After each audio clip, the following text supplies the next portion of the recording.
The first time I realized my backyard wasn't a backyard anymore, it was making a sound. No yard should ever make this wet, choking slurp every time I took a step, like the ground was trying to swallow my boots whole.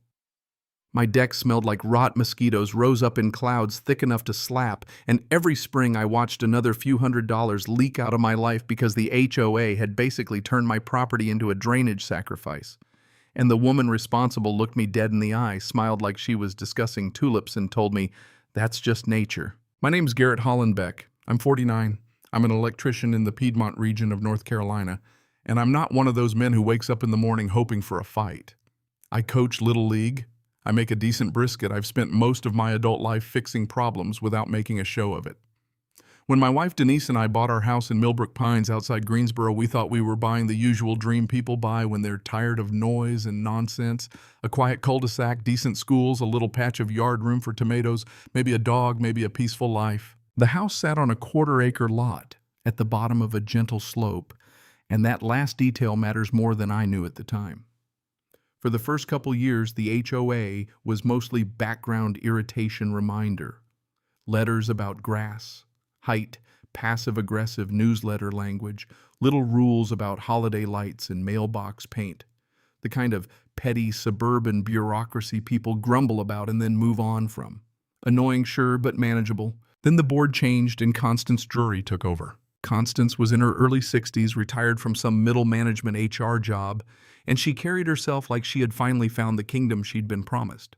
She drove a pearl-white Escalade with an HOA magnet on the door, wore spotless outfits in colors no normal person could keep clean in North Carolina clay, and had this habit of lowering her reading glasses halfway down her nose before speaking like every conversation was a disciplinary hearing, and you had already disappointed her. The trouble started after the HOA renovated the clubhouse, new patio, new parking area, decorative stone, all that glossy community improvement stuff people clap for at meetings because they assume somebody competent is handling the boring parts.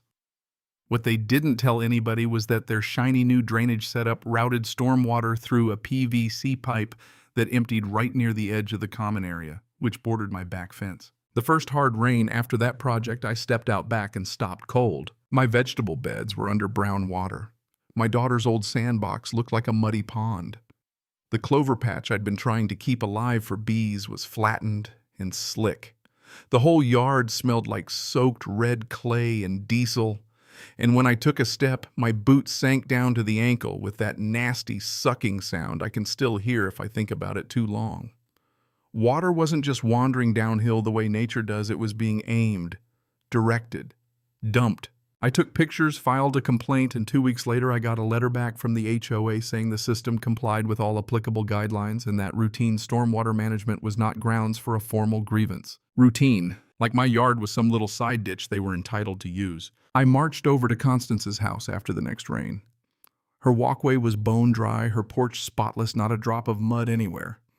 I showed her the pictures on my phone, then pointed back toward my fence line and said, "You're flooding my yard." She barely blinked. "Stormwater flows downhill." "Mr. Hollenbeck," she said with that tiny smile of hers, "that's just nature." Then she shut the door in my face. That should have told me exactly who I was dealing with, but I still believed at that point that if I documented things properly and stayed reasonable, the system would correct itself. For 3 years I filed complaints. For 3 years I showed up to board meetings with photos, timestamps, jars of muddy clay, estimates for damaged fence posts, insurance increases, everything short of dragging my rotting deckboard into the clubhouse and laying it on the folding table. And for 3 years, Constance kept doing what people like her do when they think power is the same thing as being right. She ignored the damage and punished the person naming it. At one meeting, I laid out photographs showing the water line creeping up my fence posts, and she sat there with that calm, patient expression that wasn't really patience at all. It was dominance dressed up as manners. "Stormwater naturally flows downhill," she said to the room. "That's a function of gravity, not HOA policy." There were 9 people there, a few neighbors, a few loyal board members, and one woman I didn't really know yet. Priya Okonkwo, a civil engineer who'd moved in not long before. She sat in the back with her arms crossed and a look on her face that said somebody in this room is either lying or too ignorant to understand what they've done. After that meeting, I called the county. An inspector came out, walked the line, looked at the pipe, looked at my yard, and gave me the language I needed. He couldn't make it a county violation, not directly, but he pointed me toward the state drainage law, the one that says you can't artificially redirect surface water onto somebody else's property in a way that causes damage. That was the first real crack in Constance's little kingdom. I sent the board a certified letter citing the statute, laying out my damages, and mentioning potential civil liability. Her response came back fast, not an apology, not even a discussion, but a threat. According to Constance, my legal letter constituted harassment, and if I kept sending threatening correspondence, I'd be fined $150. I remember sitting at my kitchen table reading that Denise, standing nearby, the afternoon light coming through the blinds in stripes and my hands shaking just a little. Not because I was shocked anymore. By then I wasn't. It was because I understood what the game was. This wasn't about drainage. It wasn't even about rules. It was about whether she could hurt me long enough to make me quit. Theo Baskin, an older neighbor with a Cardinals cap, and the kind of patience that only comes from watching fools ruin things for decades, told me the same thing he'd been telling me from the beginning: document everything. With Constance, he said, standing there by my fence looking at the mud, you're going to need receipts. He was right, so I started keeping a real damages log. Every rain, every puddle depth, every photo, every warped board, every soft fence post, everything. Then in February, I hired Priya, yes, the woman from the back row, to do a formal drainage assessment. Best $800 I ever spent. Her report was 18 pages of pure nightmare for the HOA. Topographic data, rainfall records, satellite comparisons, engineering analysis, and one brutal conclusion in plain English: the HOA had artificially redirected between 1,400 and 2,200 gallons of stormwater per inch of rainfall onto my property. She put the damages at $11,400 and sealed the report with her professional stamp. I sent it to the board. I sent it to the management company, too. That's when things got meaner. Constance called emergency meetings I wasn't invited to. The HOA lawyer sent me a letter hinting at defamation, which is a truly amazing thing to threaten a man with when all he's done is hand you an engineering report. Then came the inspection campaign. Suddenly my mailbox was too tall, my driveway crack was a structural issue, the sheen on my garage trim was inconsistent, my shed was too close to a setback, my gutters were oxidized, my ornamental grass was unapproved. 6 violations in 11 days, $1,850 in fines just like that. I sat in Theo's kitchen while his old percolator gurgled on the stove and he stirred his coffee and said, "She did this to another family in 2020, ran them right out of here." That landed hard, because once you realize you're not dealing with pettiness, but a pattern, something changes in you. The whole story gets clearer. You stop asking, why is this happening to me, and start asking, how many times has she done this before? That was the beginning of the turn. With help from a young real estate attorney named Shepard Voss, sharp, hungry, exactly the kind of man you want when you need somebody to enjoy finding weak points. I contested every fine and started photographing the whole neighborhood. Every mailbox, every shed, every cracked driveway, every oxidized gutter. Priya helped me organize it into a spreadsheet. We found 41 properties with the same violations I'd been cited for. 41. Same issues, no fines. Selective enforcement. Now we had something bigger than drainage. Then Shepard found the real twist buried in the HOA's own records. On the original plat map and easement language, there was a clause saying stormwater from the common area could not be artificially concentrated and discharged onto adjacent private lots without the written consent of the affected owner. I had never given consent. Not once. And that wasn't even the ugliest part. When he pulled the title and financial records tied to the clubhouse renovation, he found the board had taken out a $127,000 loan years earlier without the required membership vote. Under their own governing documents, that loan should have gone to the homeowners. It never had. All at once, Constance didn't look like the queen of the neighborhood anymore. She looked like somebody standing on a trapdoor she didn't know was there. From that point on, everything changed. Shepard sent a formal demand letter citing nuisance trespass by water, breach of easement, and breach of fiduciary duty. We demanded damages, remediation, dismissal of all retaliatory fines, and one more thing: if they refused, we'd notify the bank holding the lien on the common area that the underlying loan may not have been properly authorized. Banks as a rule hate surprises. While he handled the legal side, I handled the physical one.